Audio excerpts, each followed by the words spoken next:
Fala, Poker Player! Tudo bem com vocês? João Vitor na área e hoje eu vim aqui para ensinar vocês a jogar poker um pouquinho melhor. Hoje a gente vai dar algumas dicas para rapidamente você dar um upgrade no seu jogo.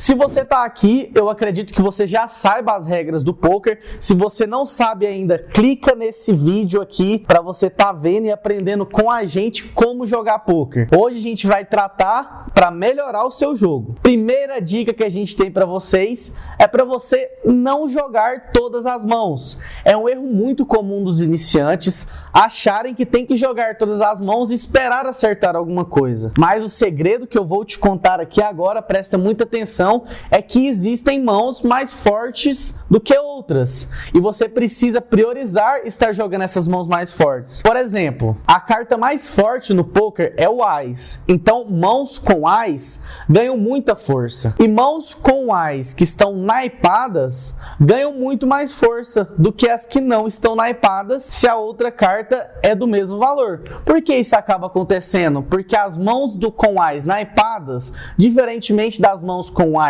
sem naipe, terão a chance de fazer flush. Entretanto, muito cuidado, porque mãos com Ás, mesmo não naipadas, se a segunda carta for uma carta grande, for uma carta alta, por exemplo, um rei ou uma dama, acabará sendo mais forte que uma mão com Ás que tem uma carta pequenininha naipada. Por exemplo, um Ás e dama sem estar naipado é mais forte do que um Ás e 3 naipado, porque essa mão com Ás e dama terá um kicker melhor quando acertar o seu Ás e terá a chance de fazer dois pares mais fortes.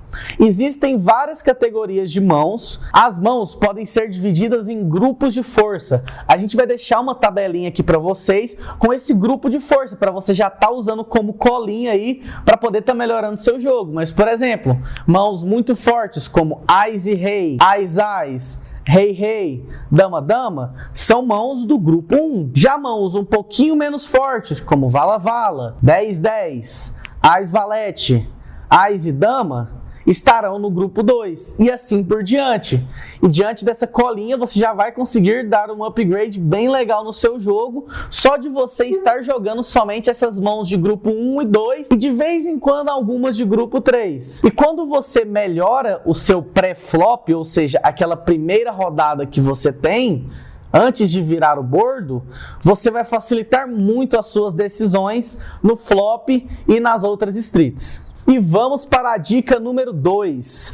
É muito importante você tentar colocar um range para os seus oponentes de acordo com as informações que você vai coletando deles. Se você não sabe ainda, eu vou te contar um segredo agora. Vou te contar um segredo agora e sem te cobrar nada. Informação no poker é igual a dinheiro. Quando você começa a prestar atenção no que os seus oponentes estão fazendo, você começa a ter muito mais certeza, se aproximar muito mais da realidade das mãos que eles estão fazendo aquelas coisas. Por exemplo, primeiro vamos definir o que é um range. Range é nada mais, nada menos do que as mãos que você acredita que o seu oponente pode ter. Por exemplo, eu acredito que de acordo com as ações que ele foi tomando, ele pode ter Ás e Rei, Ás, Ás, Rei, Rei, Dama, Dama, Vala, Vala. Um exemplo para vocês, você colocou o seu oponente num range, num conjunto de mãos que ele pode ter, entendeu? Então ele vai ter que ter uma mão que está acoplada nesse conjunto. E como que eu vou usar o range? Como que eu vou definir o range do meu oponente? Isso entra na questão de estar sempre prestando muita atenção nas informações que os seus oponentes vão deixando na mesa. Vou dar um exemplo para vocês agora. Um jogador lá não joga nenhuma mão, o cara fica foldando toda hora ali no pré-flop, fica só fold, fold, e do nada ele vai dar um raise. Então você sabe que muito provavelmente ele está com uma mão de grupo 1, ou seja, uma mão muito forte. Ele está com um Ás-Rei, um Ás-Dama, um Rei-Rei, um Dama-Dama, ou seja, uma mão que tem muita força. Então você já consegue colocar ele num range diante disso que você estava prestando atenção. E consequentemente, quanto mais você tem informações do range do vilão, como ele está jogando, mais fácil vai ser para você jogar contra ele. Vou dar para vocês outro exemplo agora. Você vê lá um jogador que não está betando nenhuma hora ali no flop, do nada você beta, ele vai te dar um raise, ou seja, ele aumenta a sua posse muito alto. Então você sabe que ele tem uma mão extremamente forte, entende? Então por conta disso, fica muito fácil para você estar jogando contra ele, porque ele está deixando muito óbvio ali os tipos de mãos que ele está tendo no range dele. Se você tiver uma mão mais forte do que aquela força que ele está representando, você vai pagar. E se você tiver uma mais fraca, já que você já sabe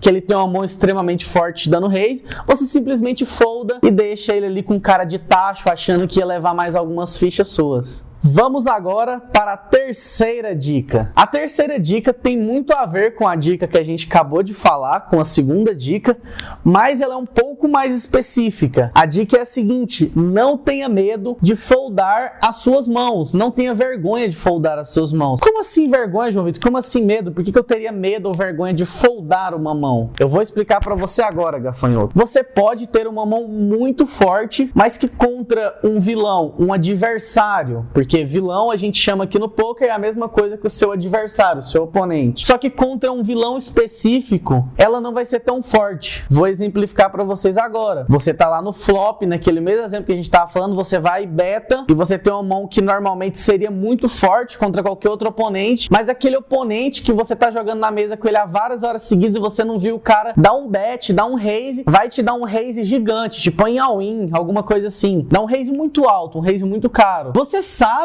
muito obviamente, porque você está prestando atenção, que ele tem uma mão extremamente forte e que aquela mão sua, que teria uma força geralmente muito alta, passa a ser lixo, porque a força relativa dela é o que realmente importa, porque ela seria forte num contexto geral, mas contra aquele cara, aquele adversário seu, Zé Bolinha, que te deu raise, que não tá dando raise em ninguém, ela virou um lixo total, porque você sabe que ele tem uma mão extremamente forte e muito melhor que a sua. Então o que você deveria fazer? Só foldar contra o Zé Bolinha e deixar ele tristinho. A quarta dica que a gente tem a dar aqui para vocês é o que a maioria das pessoas tem problema no começo, que é aprender a blefar. E como que você deveria blefar no começo? Os melhores tipos de mãos para você blefar quando você está iniciando no poker são mãos que ainda têm chance de vencer, que são o que a gente chama de semi-bluffs. Os semi-bluffs são nada mais nada menos do que mãos que tenham ainda um draw, apesar de não ter nenhum valor ali naquela street. O que é um draw? Um draw é quando você ainda tem a chance de acertar algum jogo forte. Vou dar um exemplo para vocês. A gente tem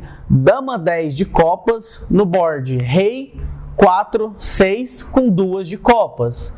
Nesse caso, nós temos o que chamamos de flush draw, porque nós temos a chance, que é o draw, de acertar um flush, porque precisam-se de 5 cartas, como vocês sabem, para completar um flush, e nós temos 2 na nossa mão e 2 já no board. Portanto, essa mão seria um candidato muito interessante para você estar pensando a começar a blefar nessa situação. Agora vamos à quinta e última dica, mais uma dica muito valiosa para você que está começando, e até se você já joga poker, ela é muito valiosa também. Preste muita atenção nas sizes que os seus oponentes usam. Ah, João Vitor, mas o que é size? Eu não sei. Size é nada mais nada menos que o tamanho da aposta que o seu vilão está fazendo. Ah, mas por que eu deveria prestar atenção nisso? A maioria dos jogadores, tanto recreativos quanto jogadores recreativos um pouco mais experientes e às vezes até mesmo profissionais, não equilibram bem a sua size. E o que é isso de equilibrar? Eles fazem uma size maior quando tem uma mão muito forte e uma size menor quando tem uma mão mediana. E diante disso, se você estiver prestando atenção na mesa e vendo que um cara tá lá toda hora fazendo uma size gigante, do nada ele faz uma size mediana, ou então você vê que o cara faz uma size grande, aí você vai, viu, ele deu showdown, ele tem uma mão forte, aí ele fez uma size mediana, ele deu showdown, ele tem uma mão mediana, ou então ele tem um blefe. Você vai conseguir ganhar muito dinheiro dele ou deixar de perder dinheiro para ele, porque ele está deixando muito mais claro para você qual o range dele, que é aquilo que a gente falou lá na dica número 2 e número 3, que informação no poker é dinheiro e a questão das sites é mais uma informação. Ficamos por aqui então, galera. Gostei muito de falar sobre isso para vocês, me diverti muito escrevendo esse texto. Então pedi para vocês, se vocês também gostaram e acharam interessante, querem que a gente faça mais dicas de poker para vocês, deixa um like aqui embaixo e não se esqueça também de comentar aqui embaixo, se inscrever e ativar o sininho para não estar perdendo nenhum vídeo nosso e não estar deixando de perder dinheiro. Afinal, galera, informação no poker é dinheiro, então não deixe de conferir as informações que temos que passar para vocês. Eu sou o João Vitor e até a próxima.